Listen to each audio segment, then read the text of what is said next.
The Vermont senator scored a win in Wyoming's Democratic caucuses on Saturday. And again, 8 of the last 9 says something.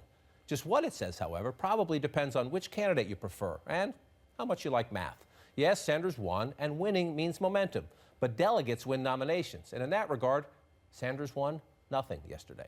He evenly split the delegates with Hillary Clinton, who knows that even though the other guy's on a roll, the math is still overwhelmingly in her favor. We are on the path to the nomination, but I need to win big here in New York because the sooner I can become the nominee, I can turn and unify the Democratic Party like I did with President Obama back in 2008.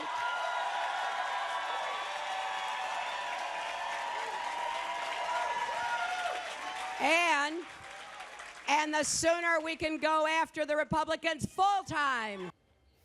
There were 14 Democratic delegates at stake in Wyoming. New York awards 247 next Tuesday. Senator Sanders gets the math. He needs a big upset. There's going to be a very important primary here in New York.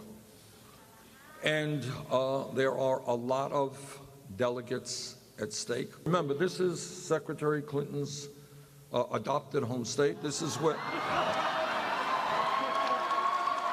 It's not a crime. I just made that point, you know. If we can win here, it absolutely opens the door to a path toward victory to the White House. So he has momentum, she has the math. Each is under the other's skin. Senator Sanders understands he chose his words poorly last week in suggesting, as you heard in the open, their Secretary Clinton isn't qualified to be president. But listen here, and then watch all of this interview a bit later on State of the Union. Sanders does want to make the case, in his view, she lacks the judgment to be president. What I said is that a candidate like Secretary Clinton, who voted for the disastrous war in Iraq, who has supported virtually every disastrous trade agreement, which has cost us millions of decent-paying jobs, and who receives incredible amounts of money. We're talking about tens of millions of dollars through her super PAC from every special interest that you can think of, from the billionaire class, you know. I have my doubts about what kind of president she would make. That's an interesting end there. I have my doubts. He's the liberal candidate running against Secretary Clinton, who thinks that the math should get him to dial it back, and yet he seems to be, Lisa, dialing it up. Yeah, well, look, he has a very devoted group of followers who are, following his candidacy. He can basically press a button on the internet and have millions of dollars flood in. So he has this amazing online fundraising. He has no financial problems, and he knows that the math means he has to win and win really, really big. Our count over at AP shows that he needs to win 68% of delegates and superdelegates in all the states that follow. And that's not just places like Wyoming. That's places like New York and Pennsylvania and California. That is just going to be really hard for him. So he's really shifted his tone in order to make inroads. He started this campaign by talking about how he wasn't going to do character attacks. He wasn't going to run a negative campaign. Clearly, he's moving into that mode. And to that point, before you jump in, listen, he keeps saying that I want to focus on the issues. And yesterday he did press Hillary Clinton on a number of issues, saying be more specific on whether you'd raise the income levels on Social Security and disability benefits and like. He says he keeps wanting to do that. And yet, when questioned, he's smart. He's been around a long time. He could say I'm not going there, but listen to him here on Morning Joe saying, why are you accusing me of negative attacks? I'm being so nice to her.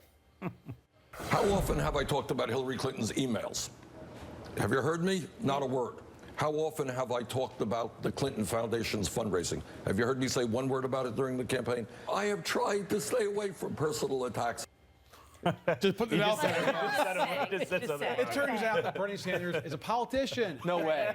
And he's ambitious, and he has gotten into this race to, I think, get his issues out there. And it turns out that he has a lot of support, and it turns out that what he's saying has real appeal. And in the process of doing that, he realized that he actually had a chance at this thing. Right. Now, I don't think he actually now wants to walk away from that. And so you're seeing more conventional politician-type maneuvers. And how do you win a race? You have to show a contrast with your candidate. And I think when you talk to the Bernie Sanders folks, they wish they started that much earlier. And perhaps when this book is written and this campaign, they may regret not bringing up the email issue. Even though polls show it's not a huge issue for voters in the Democratic primary, it does go to the main issue, her trustworthiness. That's what I think you see is sort of a line here still between issues that they think will be potent in a general election and kind of wanting to preserve a little bit for whoever is the nominee so you don't kind of destroy your Democrat going up against the Republicans, and the issues he thinks will play in a Democratic primary, which is why he's talking about the vote in Iraq, which is why he's talking about super PAC funding. I mean, these are issues that are going to be much more potent with Democrats than they will be when you move on to Republicans. But the bind here for the Clinton campaign is both sides admit that when she goes after him, her numbers actually fall. Now, the question for this week is whether that shifted a little bit with his attack on her as being unqualified. I think that prompted blowback towards him that we really hadn't seen before in this race. So is he, this ability he's had to go after her and really pay no price, and she's been unable to counter, is that dynamic shifting a little bit as the race moves into closed primaries in states that really should favor her? Should favor her on the demographics. You mentioned some of the blowback this week. Some of it was from his supporters saying, hey, wait a minute, don't say she's not qualified. But a lot of it came from quote-unquote Democratic establishment figures who were saying, ooh, the tone of the campaign is getting dangerous. Well, let's be honest. Most of those people are Hillary Clinton supporters. And so you have these newspaper articles, you see things on television saying, Democrats are worried the campaign has taken a toxic turn. Hillary Clinton supporters, right? He still has a yes, it's a long shot, but he has a mathematical chance to win. You don't drop out of the Daytona 500 if 400 miles in if you got a chance to finish. You don't quit in the 7th inning if you're down 5 runs. Or you don't quit when you've won so many states in a row, and as the way he has. He's not going to quit. He's going to. My prediction is he stays in until the very end, because if you have the money, it's the first rule of politics. Well, you got the money.